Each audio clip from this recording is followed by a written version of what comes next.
Right, right. We have a few reminiscences about the old Cuckfieldians, Basil. Well, my reminiscences are not so. I have not been an attending member for so many years, but the old Cuckfieldians has been in existence for several years. It's a little band of sisters and brothers. As it says, it's the old Cuckfieldians. The criteria is that you should have lived in the town for 60 years or born in the town, preferably both. I must plead guilty to both of those charges, but because it's so increasingly difficult to get new members, it has recently been reduced to 55 years. And of course, with the lady wives, if they've been associated, they're included as well. It's an interesting and also a social organisation. We meet about 4 times a year, and we have speakers of general interest, and quite often we have just a meeting where you sort of have a chat amongst yourselves, which is also very interesting. Also, we have meetings where people bring along photographs, which you would be really interested to, so they better look out. And think, reminiscence about so and so and so and so, and then there's a few stories that are bleaked out, and it would have to be bleaked out, and that sort of thing. So we have an outing once or twice a year. This year we went to West Dean College Gardens, which was a marvellous day out, and so you can get quite a number of speakers. Recently we had Mr. Vickery, or Mr. Vicari, if you like, people like to pronounce it, with all his many interests and that thing, and we spent a very, very interesting, enjoyable afternoon, he talking to us and we talking to him, and it is quite possible to have quite an enjoyable time. And there is a little social side to it as well, and it's very pleasant, and it deserves more support. We will have to use this as a bit of advertising. We'll get Nick to edit it and put it on. Is it BBC who have a 2-minute video? Oh God, no. She jests, of course. But you meet in the old school? We meet in the old school, and as I say, about 4 or 5 times a year. And we have a little bun fight after Christmas. It's a sort of the end of the Christmas festival, when the ladies make cakes, etc. Have a cup of tea. That's also a very enjoyable afternoon. So. But it is a thrilling to and froing of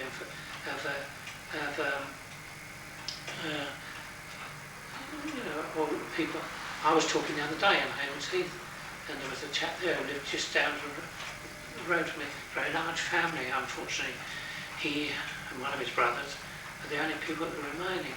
So I managed to get him interested and come to, and I say there's a man who's 80 now, and so we've got to try and pry him away from Franklin's village to come over and join us as well. Something extra to do. Right. It's the social side that's so important. Oh yes, it is indeed. But also, this is how it could run very parallel with the museum here. This is that they gain a lot of information that could be. As I said, the only thing is, it seems very difficult to me to stir people up to perhaps I should have attended meetings, but when you had to walk 2.5 miles each way on a wet winter's afternoon, as one gets older, the appeal of it disappears, And now we're all handy to town. It's much easier. But you're in church cottages now? Yes, church, cottage homes. Cottage homes. Right. Yeah. Yes. So you live on the site where, as a boy at school, you used to do the gardening then? Yes, just out in front, yes. There was plots of garden, and all the lads had a go at gardening.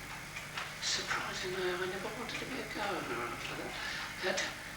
But there again, everyone did garden at home. It was a way of life. You just did it. Unfortunately, there was no Tesco's or Asda's. You could go down and say, well, I'll have 2 of those cabbages or something. You generally had to go out and get it yourself. And it was a way. And every household had hens, chicken. We used to have chickens, bantams, ducks. you had to try and be very much self-supporting. But another term, the grocer used to come around a couple of times a week, and you didn't have to trot off and get bags and bags of shopping. But there again, what goes round comes round. I was watching last evening across the road from me, Tesco's home delivery were delivering to a house over there, and they must have a once a week one. There was this great stack of boxes and two men in full Tesco's uniform, busy carrying these boxes in and bringing them out. And I thought, well, people used to go around with wicker baskets doing that. So really, there's nothing really new. No.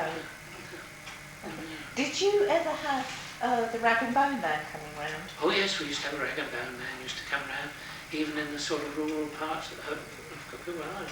Yes, he used to come round. And then we used to have the fellmonger come round. He used to go down to the farm.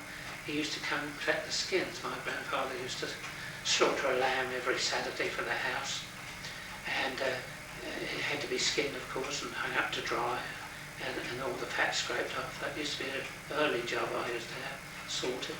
And he used to come round and buy these skins, a few coppers, which had to be recorded into the book and handed into the office at the end of the month.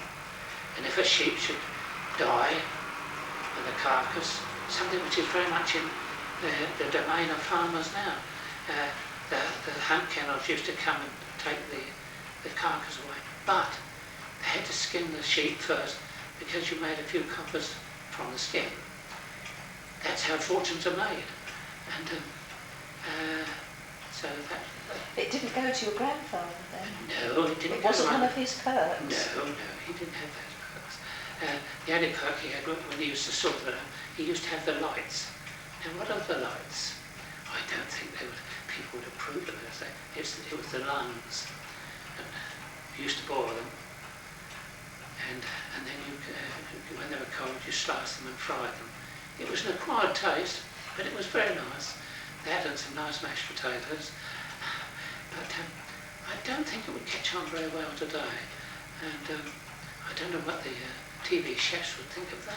But, well, I don't know what goes into some of the sausages these days, Basil. So there we go. But so yes, they used to be called the lights. And once in a while, the cook didn't want the head, and so he used to have the head boiled. That was all right.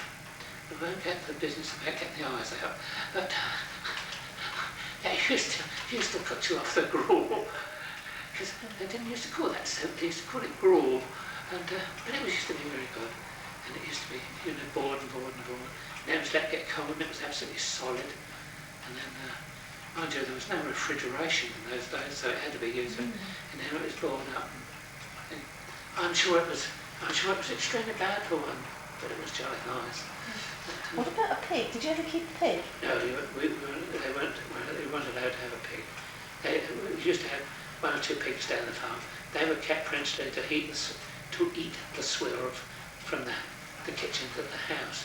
There was none of this nonsense of boiling it up, and the only thing you had to be careful when you were feeding that was if there was any cutlery that had been thrown into the pig bin, you had to get it out, and it had to be taken back to the scullery maid very quietly, because if it had been known she'd ever thrown any of the cutlery away, I'm afraid it would have been dismissal. So these odd forks and knives, etc., used to be taken back and put in the back door and say, I think you slipped these in by mistake. Oh dear. Oh dear. Yes, because the cook used to reign supreme over anything like that.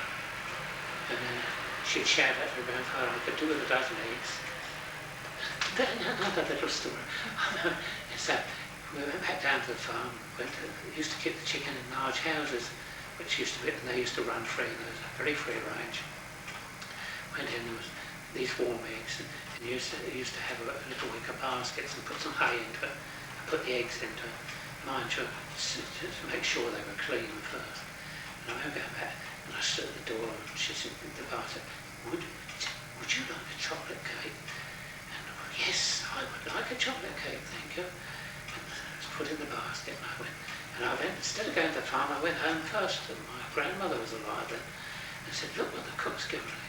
And she said, oh yes. And she lifted out this greaseproof paper with the cake on, and said, let me see. And she went and got the large knife, and she cut right through. And this was penicillin before Professor Fleming had discovered penicillin. The whole of this cake was just disintegrated.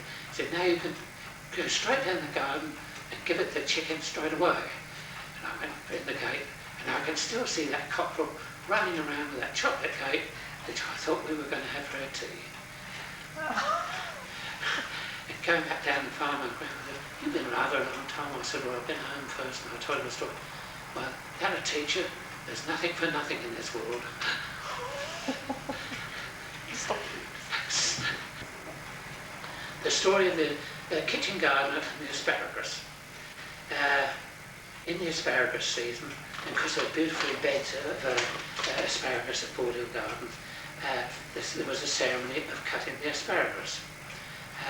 The then owner, he used to attend at the kitchen garden, and the kitchen gardener had to be there ready with his knife and bass string to tie up. And precisely at 4 o'clock, the asparagus was to be cut for dinner. It had to be cut precisely at 4 o'clock because it had absorbed the maximum amount of sunlight. So there used to be this ceremony, and he would cut the asparagus and tie it into bundles and tie it up. And then the colonel, as he was known, he used to proceed off round the garden, and the kitchen gardener was then allowed to take it up to the cook for the evening dinner. But it had to be, but they didn't work Saturday afternoons or Sundays. But on a Saturday afternoon and a Sunday, just before 4 o'clock, the gardener had to have his green baize apron, tail rolled up. He had to proceed up the hill to the kitchen garden and go through this ceremony on a Saturday afternoon and a Sunday afternoon. And so that was his story of the asparagus. So he didn't ever have a day off then, really? He never had a day off, ever. People didn't have a day off. No. And of course there was no holiday. Oh no, most of the jobs on the States like that, yes, you know, it was the same as the Bothy boys who lived. They weren't officially working on and the boilers of the houses, special boilers for the orchid house, special boilers for the other greenhouses. There was no free time. They had to be, and the boilers had to be kept up to a certain. And about here, people didn't ever have any time off. not really. They weren't really free. Didn't have holidays. Oh no. And even on a so-called rest, they Yes. still had to duties.